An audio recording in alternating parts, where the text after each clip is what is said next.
Di desa kecil yang terletak di pinggir hutan itu, nama kakek Tony tidak hanya dikenal, tetapi juga disegani, bahkan ditakuti.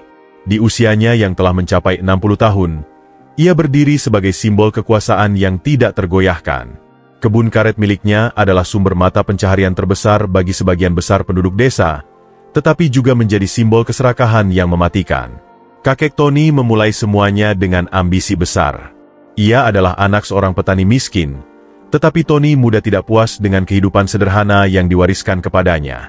Sejak kecil, ia sudah menunjukkan kecerdasan yang tajam dan tekad yang tak tergoyahkan. Namun, kecerdasannya itu tidak selalu digunakan untuk kebaikan.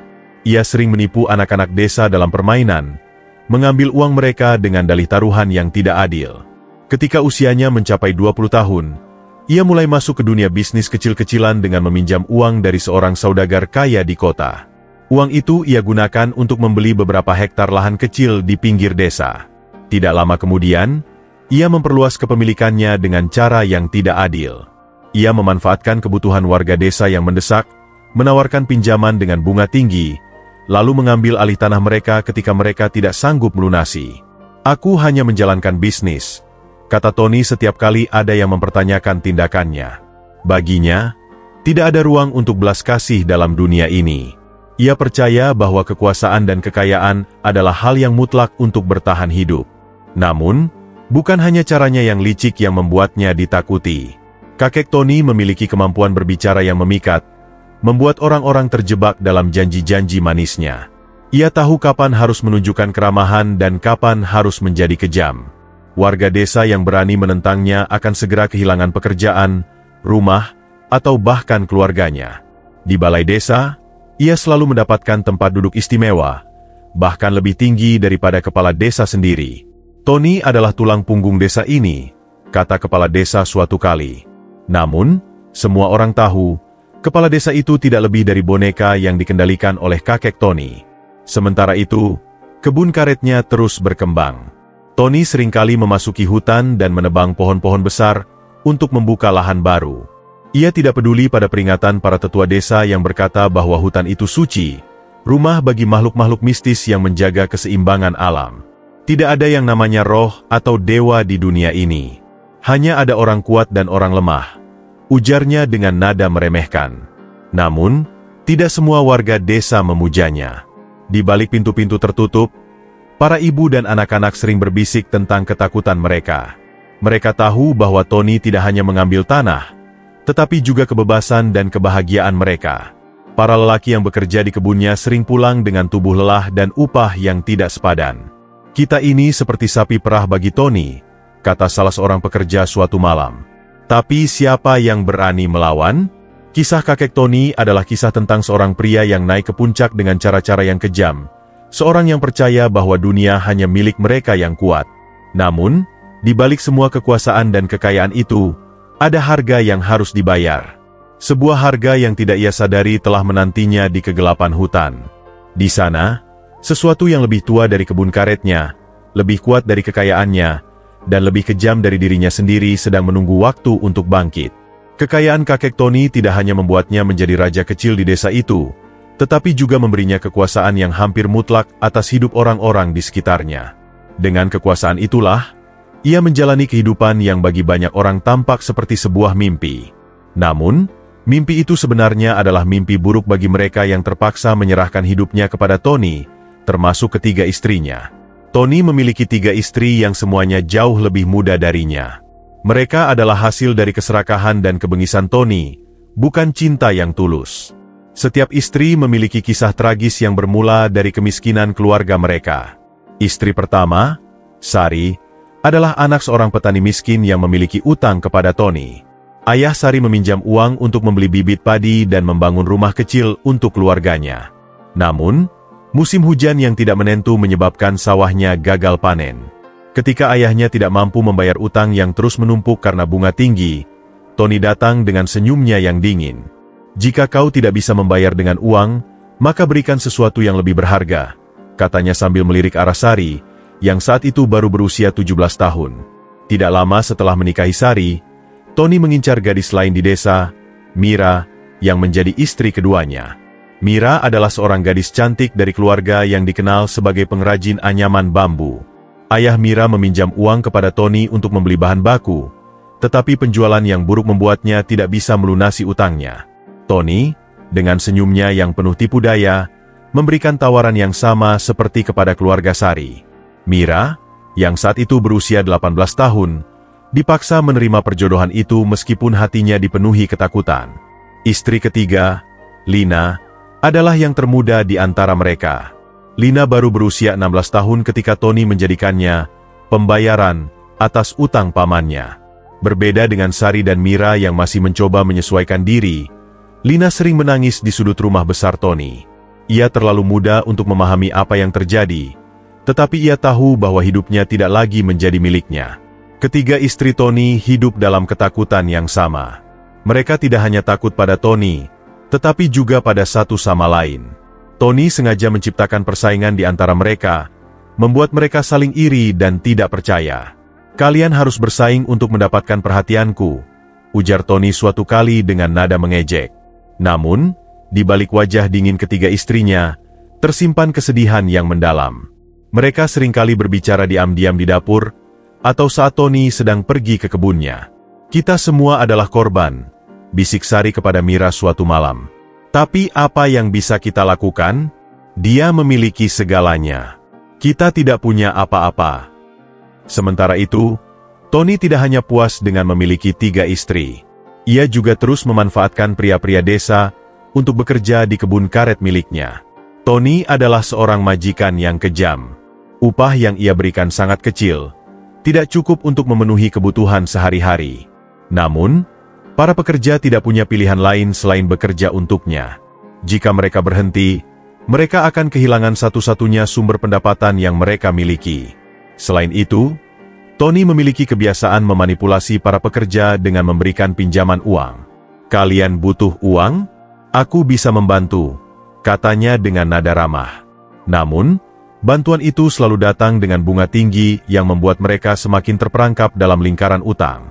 Ketika mereka tidak mampu membayar, Tony tidak segan-segan mengambil apapun yang mereka miliki, termasuk tanah, rumah, atau bahkan keluarga mereka. Semakin banyak utang yang tidak terlunasi, semakin banyak keluarga yang kehilangan segalanya. Tony terus memperluas kekuasaannya dengan cara ini, sementara warga desa hanya bisa pasrah. Namun, di balik kekuasaan Tony, ada bisik-bisik dari para tetua desa yang mulai merasa ada sesuatu yang tidak beres. "Keserakahan seperti ini tidak akan dibiarkan begitu saja," kata seorang tetua desa suatu malam. "Hutan ini memiliki penjaganya sendiri." Namun, Tony tidak pernah peduli pada peringatan itu. Baginya, dunia ini hanyalah milik mereka yang cukup pintar dan berani untuk mengambil apa yang mereka inginkan. Ia tidak menyadari bahwa keserakahannya telah melukai tidak hanya manusia, tetapi juga alam yang selama ini ia anggap sebagai sesuatu yang bisa ia kendalikan. Dan di tengah hutan yang gelap dan sunyi, sesuatu mulai bergerak. Sesuatu yang telah lama tertidur mulai bangun, merasakan amarah yang semakin membara. Keserakahan Tony telah memanggil sesuatu yang tidak bisa ia bayangkan, sesuatu yang akan segera mengubah hidupnya selamanya. Malam itu, desa kecil di pinggir hutan terasa lebih sunyi dari biasanya. Angin dingin berhembus perlahan, tetapi ada sesuatu yang berbeda, seolah-olah alam sedang menahan napas. Para warga desa, yang biasanya tidur lelap setelah seharian bekerja keras, kali ini terbangun oleh suara-suara aneh dari arah hutan. Desisan ular terdengar samar, seperti bisikan yang datang dari dalam tanah. Suara itu bercampur dengan gemerisik dedaunan, seolah ribuan makhluk kecil tengah bergerak di kegelapan. Beberapa warga keluar dari rumah mereka dengan wajah cemas. Mereka saling berbisik, bertanya-tanya apa yang sedang terjadi. "Ini pasti pertanda buruk," ujar seorang nenek tua, matanya menatap hutan dengan pandangan khawatir. "Hutan itu tidak suka diganggu. Kita sudah terlalu lama membiarkan Tony melakukan apa yang dia mau." Namun, seperti biasa, kakek Tony tidak menggubris peringatan apapun. Ia tertawa keras ketika salah seorang pekerjanya melaporkan tentang suara-suara aneh dari hutan. "Hutan itu hanyalah sekumpulan pohon dan hewan liar," katanya sambil menggeleng. "Tidak ada yang perlu ditakutkan. Kalian ini terlalu banyak mendengar cerita-cerita bodoh." Tony percaya bahwa kekuasaannya tidak akan pernah goyah.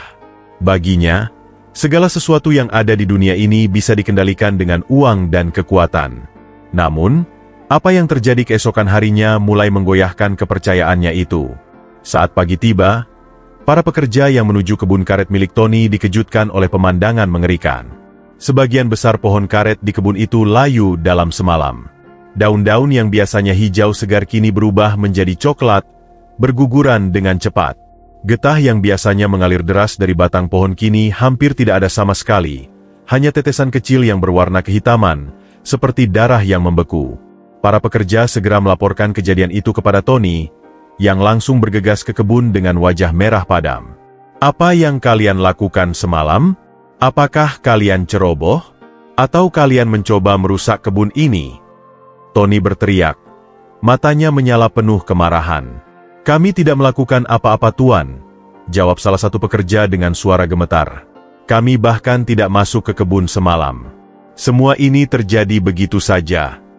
Tony memandangi pohon-pohon yang mati dengan ekspresi marah bercampur panik. Kebun karetnya adalah sumber utama kekayaannya. Jika kebun itu rusak, seluruh kejayaannya bisa runtuh. Ia mencoba menenangkan dirinya dan berpikir logis. "Mungkin ini hanya penyakit tanaman," gumamnya. "Aku akan memanggil ahli dari kota untuk memeriksanya." Namun, malam berikutnya, kejadian aneh kembali terjadi. Angin bertiup lebih kencang dari malam sebelumnya, membawa suara-suara yang lebih jelas dari dalam hutan. Kali ini, suara itu tidak hanya berupa desisan ular, tetapi juga suara tawa pelan yang menyeramkan. Tawa itu seperti berasal dari makhluk yang sedang mengejek dan mengawasi. Beberapa warga desa semakin takut. Mereka mulai membicarakan legenda lama tentang hutan itu, tentang makhluk mistis yang disebut sebagai Ratu Ular. Menurut cerita para tetua desa, Ratu Ular adalah penjaga hutan yang tidak suka diganggu. Ia melindungi segala yang hidup di dalamnya, mulai dari pohon-pohon tua hingga hewan-hewan kecil yang tersembunyi di bawah tanah. Siapapun yang merusak hutan tanpa izin akan mendapatkan hukuman yang setimpal. "Tony pasti telah membuat marah Ratu Ular," kata seorang pria tua di depan rumahnya. "Hutan tidak akan diam jika diperlakukan seperti ini." Meskipun desas-desus tentang Ratu Ular semakin kencang, Tony tetap keras kepala. Ia menganggap cerita itu hanyalah tahayul yang dibuat untuk menakut-nakuti orang. "Aku tidak percaya pada omong kosong seperti itu," katanya kepada salah satu tetua desa yang mencoba memperingatkannya. "Jika memang ada Ratu Ular, suruh dia datang menemuiku." Namun, di dalam hatinya, Tony mulai merasa cemas. Ia tidak pernah percaya pada hal-hal mistis, tetapi kejadian aneh di kebunnya tidak bisa ia abaikan begitu saja. Setiap malam, suara-suara dari hutan semakin dekat. Kadang-kadang, ia merasa seperti sedang diawasi, meskipun ia tidak bisa melihat apapun. Suatu malam, Tony memutuskan untuk pergi ke hutan sendirian. Dengan membawa senter dan parang di tangannya, ia berjalan melewati kebun karetnya menuju hutan yang gelap. Ia ingin membuktikan kepada semua orang bahwa tidak ada yang perlu ditakutkan. Namun, begitu ia masuk ke dalam hutan, suasana berubah. Udara terasa lebih dingin, dan suara-suara aneh semakin jelas. Desisan ular terdengar di mana-mana, meskipun Tony tidak melihat satupun ular di sekitarnya. Angin bertiup kencang, membuat dedaunan bergemerisik seperti bisikan. Ketika Tony melangkah lebih dalam, ia melihat sesuatu yang aneh. Di tengah hutan, ada sebuah pohon tua yang sangat besar, jauh lebih besar daripada pohon-pohon lainnya. Di sekitar pohon itu, tanahnya dipenuhi sisik ular yang bersinar di bawah cahaya bulan. Tony merasa ada sesuatu yang mengawasinya dari balik kegelapan. Tiba-tiba, ia mendengar suara pelan namun jelas, seperti bisikan seorang wanita. "Tony, keserakahanmu telah merusak semuanya." Tony menoleh ke segala arah, tetapi tidak melihat siapapun. Jantungnya berdegup kencang, dan untuk pertama kalinya dalam hidupnya, ia merasa takut. Namun, ia menepis rasa takut itu dan berteriak ke dalam kegelapan. "Siapapun kau, tunjukkan dirimu." "Aku tidak takut." Namun, tidak ada yang muncul. Yang ada hanyalah suara tawa pelan yang semakin lama semakin keras, seolah-olah seluruh hutan sedang menertawakannya. Dengan wajah tegang, Tony berbalik dan berlari kembali ke desa. Namun, ia tidak menyadari bahwa sejak malam itu, hidupnya akan berubah. Apa yang terjadi di hutan bukanlah akhir, melainkan awal dari sebuah kutukan yang akan menghancurkan segalanya. Tony mulai merasa terisolasi. Para pekerjanya satu persatu meninggalkannya, takut menjadi korban dari kutukan hutan. Ketiga istrinya mulai menunjukkan tanda-tanda ketakutan juga. Mereka seringkali bermimpi buruk tentang ular-ular yang melilit tubuh mereka, dan setiap pagi mereka bangun dengan wajah pucat. "Kita harus pergi dari sini," kata Mira, istri kedua Tony, suatu malam. "Aku tidak peduli pada kekayaanmu, Tony.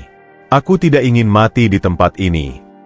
Namun, Tony tidak mengizinkan mereka pergi.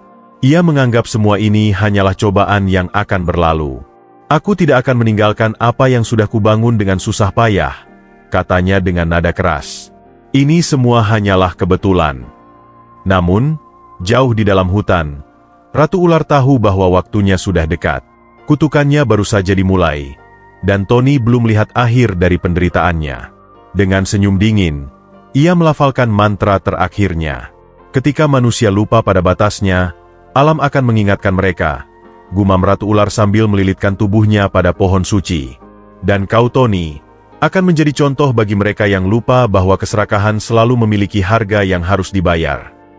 Malam itu, kakek Tony tidak bisa tidur. Mimpi buruk terus menghantuinya semakin nyata, membuatnya terjaga sepanjang malam. Ia merasa tubuhnya lelah. Namun pikirannya terus-menerus dihantui oleh ular besar bermata merah yang muncul di setiap mimpinya.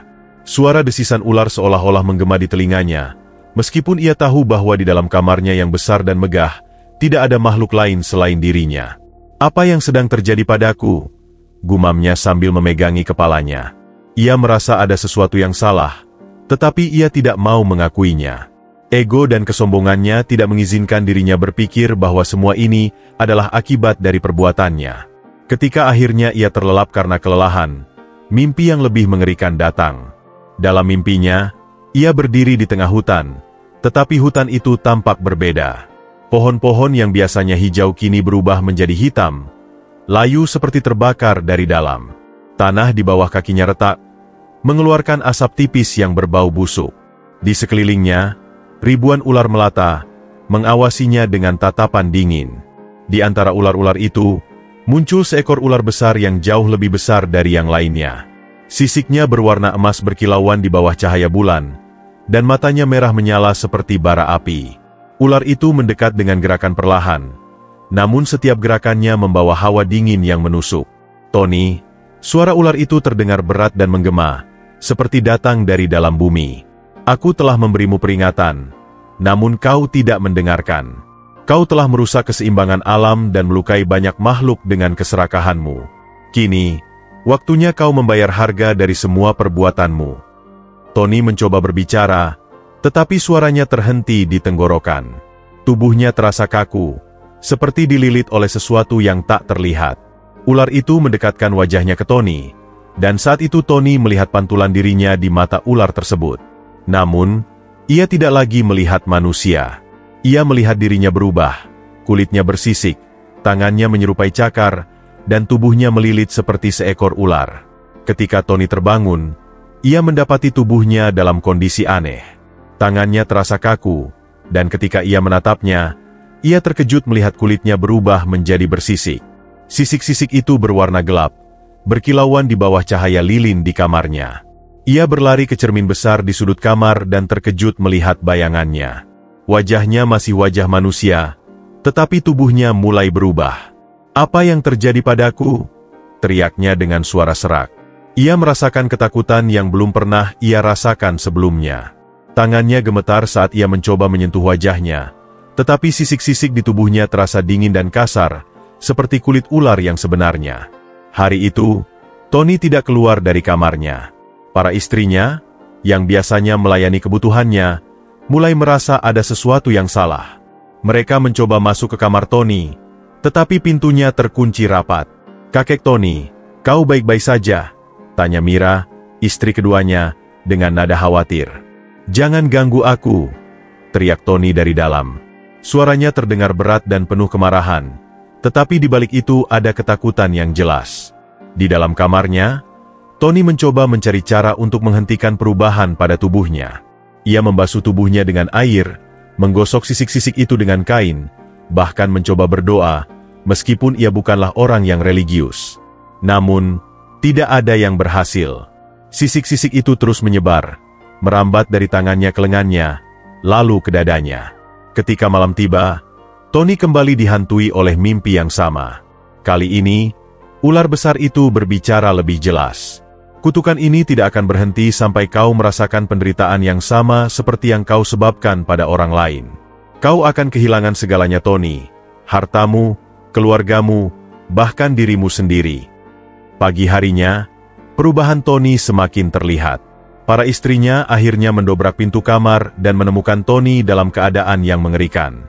Wajahnya masih manusia, tetapi tubuhnya hampir sepenuhnya berubah menjadi ular. Kulitnya bersisik, dan kakinya menghilang, digantikan oleh tubuh yang melilit seperti ular besar. "Astaga! Apa yang terjadi padamu?" teriak salah satu istrinya dengan wajah pucat. "Jangan mendekat!" Tony berteriak. Suaranya lebih terdengar seperti desisan ular daripada suara manusia. Para istrinya lari keluar rumah dengan ketakutan, meninggalkan Tony sendirian. Berita tentang perubahan Tony dengan cepat menyebar di desa. Warga yang selama ini takut padanya kini mulai berani mendekati rumah besar itu, tetapi tidak untuk membantu. Mereka datang untuk melihat kehancuran pria yang selama ini menindas mereka. "Ini hukuman dari hutan," bisik salah seorang warga. Ratu Ular telah menunjukkan keadilannya. Hari demi hari, tubuh Tony semakin berubah. Ia tidak lagi bisa berjalan seperti manusia. Ia hanya bisa melata di lantai, dengan tubuhnya yang bersisik sepenuhnya.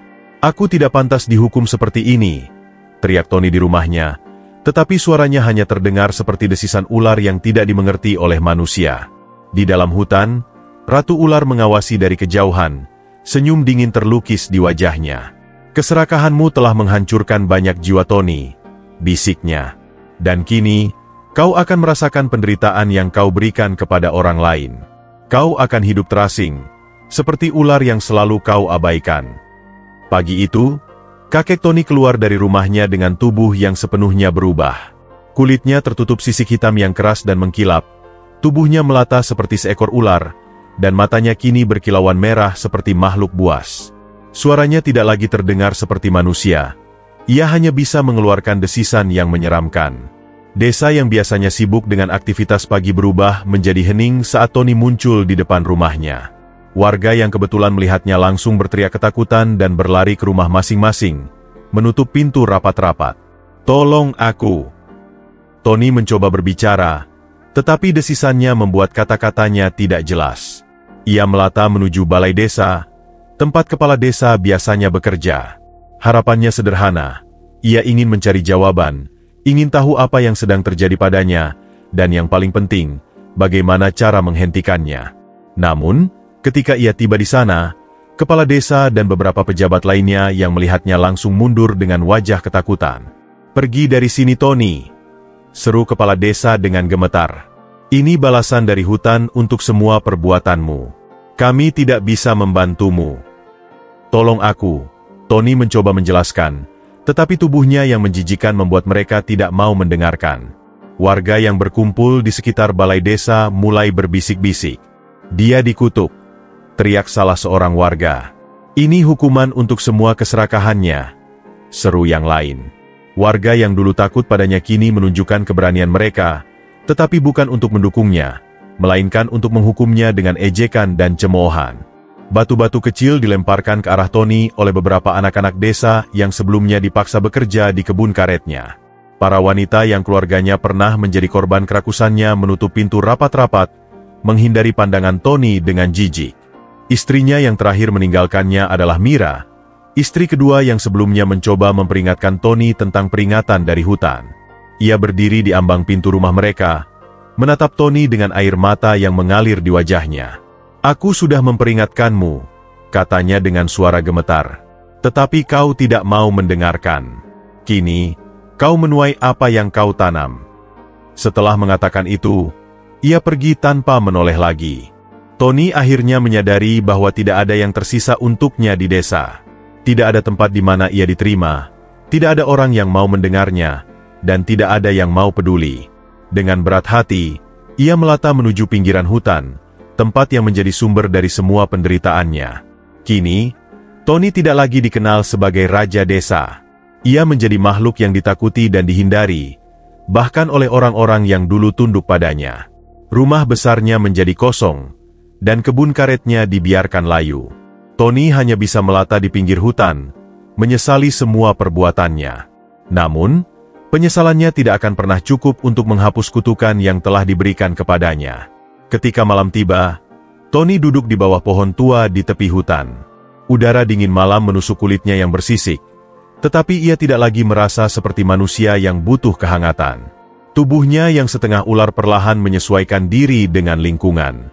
Ia mendengar suara hutan, burung hantu yang bernyanyi, serangga yang berdengung, dan desisan halus ular yang entah dari mana asalnya. Namun, ada satu suara yang berbeda. Suara desisan yang tidak biasa, dalam dan bergema, seperti suara dari mimpi buruknya. Tony menoleh, dan di depannya berdiri Ratu Ular. Tubuhnya yang besar melingkar di antara akar-akar pohon, dan matanya yang merah menyala menatap Tony dengan dingin. "Ratu Ular," desis Tony, suaranya penuh ketakutan sekaligus permohonan. "Aku tahu aku telah salah. Aku telah melakukan banyak dosa. Tapi tolong, lepaskan aku dari kutukan ini. Aku tidak bisa hidup seperti ini." Ratu Ular mengangkat kepalanya tinggi-tinggi, menatap Tony dengan pandangan penuh kekuasaan. "Kau meminta belas kasihan setelah semua yang kau lakukan?" tanyanya. Suaranya lembut, tetapi penuh ancaman. "Di mana belas kasihanmu ketika kau mengambil tanah orang-orang desa? Di mana belas kasihanmu ketika kau memaksa anak-anak mereka bekerja untukmu? Di mana belas kasihanmu ketika kau menghancurkan hutan ini untuk keserakahanmu sendiri?" Tony tidak bisa menjawab.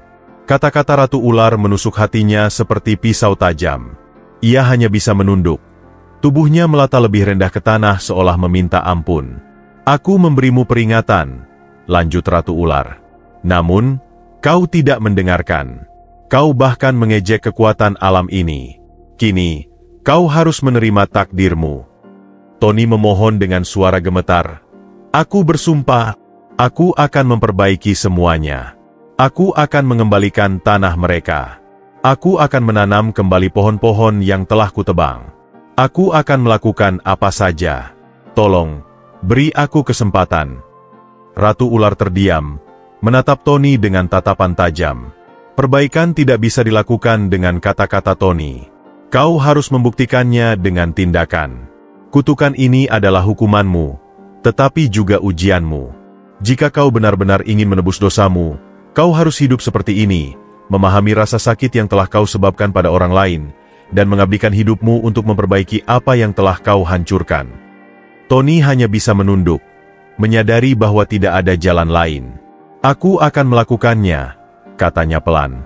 "Jika kau benar-benar tulus," lanjut Ratu Ular, "alam akan melihat perubahanmu. Tetapi jika kau mencoba untuk kembali ke jalan lamamu, kutukan ini akan menjadi abadi." Setelah mengatakan itu, Ratu Ular melata kembali ke dalam kegelapan hutan, meninggalkan Tony sendirian dengan rasa bersalah dan penyesalannya. Malam-malam berikutnya, Tony mulai menjalani hidup yang berbeda. Ia membersihkan reruntuhan kebunnya, menanam bibit pohon baru, dan membantu warga desa yang dulu pernah ia sakiti. Meski begitu, ia tidak pernah diterima sepenuhnya oleh warga. Tubuhnya yang setengah ular membuatnya tetap menjadi makhluk yang ditakuti dan dijauhi. Namun, Tony tidak menyerah. Dengan sisa-sisa kemanusiaannya, ia terus mencoba menebus kesalahan. Ia sadar, mungkin butuh waktu seumur hidup untuk memperbaiki semua yang telah ia rusak. Tetapi kini, ia tidak lagi melakukannya demi menghapus kutukan. Ia melakukannya demi menebus dosanya kepada alam dan orang-orang yang telah ia sakiti.